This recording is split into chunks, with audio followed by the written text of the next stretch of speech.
ஆன்மீக உறவுகள் அனைவருக்கும் என் அன்பான வணக்கங்கள். நாளைய தினம் வைகாசி தேய்பிறை ஏகாதேசி. இந்த ஒரு விஷயத்தை நீங்கள் செய்து பாருங்கள், நல்ல பலன் கிடைக்கும். கடுமையான கோடை வெப்பம் நிலவக்கூடிய ஒரு மாதம் வைகாசி மாதம். இந்த வைகாசி மாதத்தில் முருகப்பெருமான் பெருமாள் கோயில்கள்லாம் சிறப்பு பூஜைகள் உற்சவங்கள் நடைபெறும்.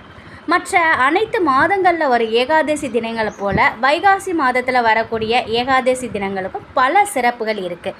அப்படி இந்த வைகாசி மாதத்தில் வரக்கூடிய வைகாசி தேய்பிறை ஏகாதசி தினத்தின் மகிமையை குறித்தோம்.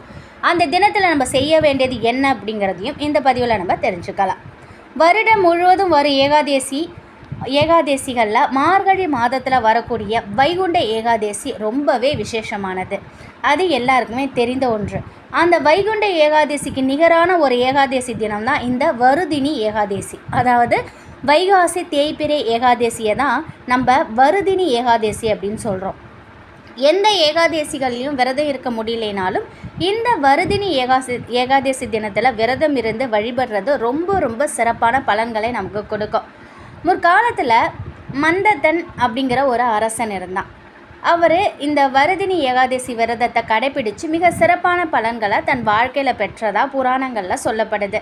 இந்த வருதினி ஏகாதசி தினத்தில் காலையிலேயே குளிச்சுட்டு வீட்டின் பூஜை அறையில் உங்கள் குலதெய்வத்தையும் பெருமாளையும் மகாலட்சுமி தாயாரையும் நினைத்து ஒரு தீபம் ஏற்றி வைங்க.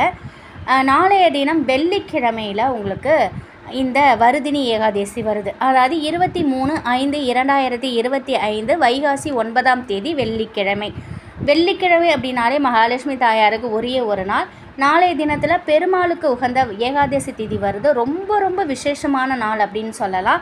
நாளைய தினம் பெருமாள் மகாலட்சுமி தாயார் படத்திற்கு மஞ்சள் குங்குமம் போட்டு வைங்க. தாமரைப்பூ இருந்தது அப்படின்னாக்கா அதை வைக்கலாம். அப்படி இல்லைன்னா துளசி இலைகளை நீங்கள் வைங்க. அதே மாதிரி நெய்வேத்தியமாக கொஞ்சோண்டு பசுந்தயிர் எடுத்துகிட்டு ஒரு கப்பில் அதில் துளசி இலைகளை கலந்து வைங்க. அதுக்கப்புறம் நீங்கள் காலையில் 6 to 7 வெள்ளிக்கிழமை காலை 6 to 7 சுக்கர ஓரை, இரவு 8 to 9 சுக்கர ஓரை.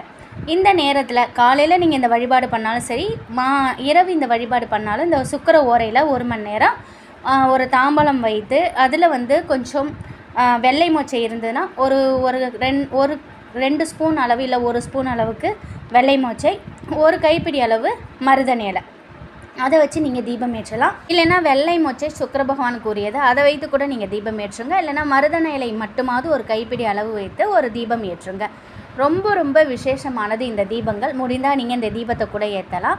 இப்போ நீங்கள் அந்த நெய்வேத்தியம் பசுந்தயிரியும் துளசி இலைகளையும் கலந்து வச்சுருக்கீங்க இல்லையா, அதுக்கப்புறம் நீங்கள் தீபம் காட்டி தீபதூபெல்லாம் காட்டி பெருமாளையும் மகாலட்சுமி தாயாரோட ஸ்தோத்திரங்கள் மந்திரங்கள் தெரிஞ்சுது அப்படின்னா அதையும் சொல்லி வழிபடுங்க. பொதுவாக எந்த ஒரு ஏகாதசி விரத தினத்தன்னைக்கும் காலையிலேருந்து இரவு வரைக்கும் சாப்பிடாமல் இருப்பது ரொம்ப நல்ல பலனை கொடுக்கும். இருந்தாலும் இப்போ நம்ம வேலை செய்கிறோம், நம்ம உடல்நிலை காரணமாக இந்த மாதிரி உணவு ஒரு நாள் முழுவதும் சாப்பிடாமல் இருக்கிறதுனால ரொம்ப கஷ்டமானது. அதனால் ஒன்றும் இல்லை, எளிமையான உணவுகளை எடுத்துக்கோங்க. உப்பு சேர்க்காத எளிமையான உணவுகள், பால் பழங்கள் இதெல்லாம் சாப்பிட்டு கூட நீங்கள் ஏகாதசி விரதம் எடுக்கலாம். ஏகாதசி விரதம் அன்னைக்கு நீங்கள் உங்கள் வீட்டில் இருக்கிறவங்கெல்லாம் நிச்சயமாக அசைவத்தை தவிர்த்துடுங்க. அதே மாதிரி போதை சம்மந்தப்பட்ட அந்த பொருட்களையுமே தவிர்த்துறது ரொம்ப நல்லது. மாலையில் பக்கத்தில் கோவிலுக்கு போயிட்டு பெருமாளுக்கு துளசி மாலை சாற்றி தீபமேற்றி வழிபாடு செய்யலாம். உங்களுக்கு டைம் இருந்தால் இதை நீங்கள் செய்து பாருங்கள். இல்லைனாக்கா பூஜை அறையிலேயே பெருமாளுக்கு தீபமேற்றி மனதார வணங்கிக்கோங்க. நிச்சயமாக பெருமாள் மகாலட்சுமி அவங்களோட வழிபாடு மகாலட்சுமி தாயார் வழிபாட்டில் துளசி இலைங்கிறது இருக்கணும்.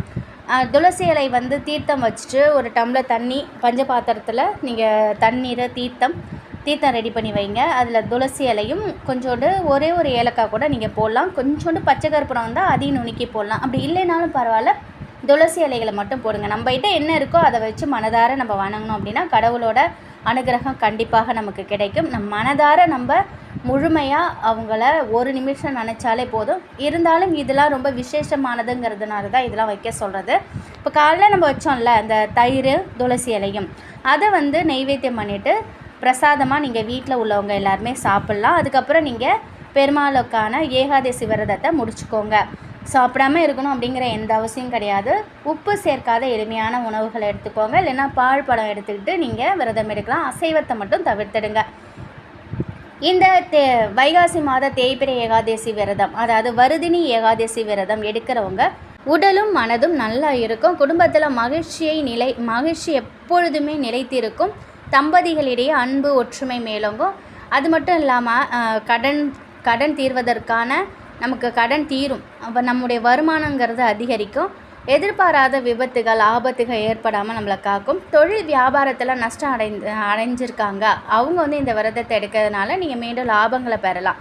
மகாவிஷ்ணுவின் அருளால் நினைத்த காரியங்கள் அனைத்துமே ஒவ்வொன்றாக நடக்க துவங்கும். ரொம்ப ரொம்ப அருமையான அற்புதமான இந்த ஏகாதசி விரதத்தை நாளைய தினம் எடுக்க மறக்காதீங்க. இன்று இரவு 8:58 வரைக்கும் தசமி திதி இருக்குது. அதாவது 22/5/2025 வியாழக்கிழமை இரவு 8:58 வரைக்கும் தசமி திதி. அதுக்கப்புறமா ஏகாதசி திதிங்கிறது துவங்குது.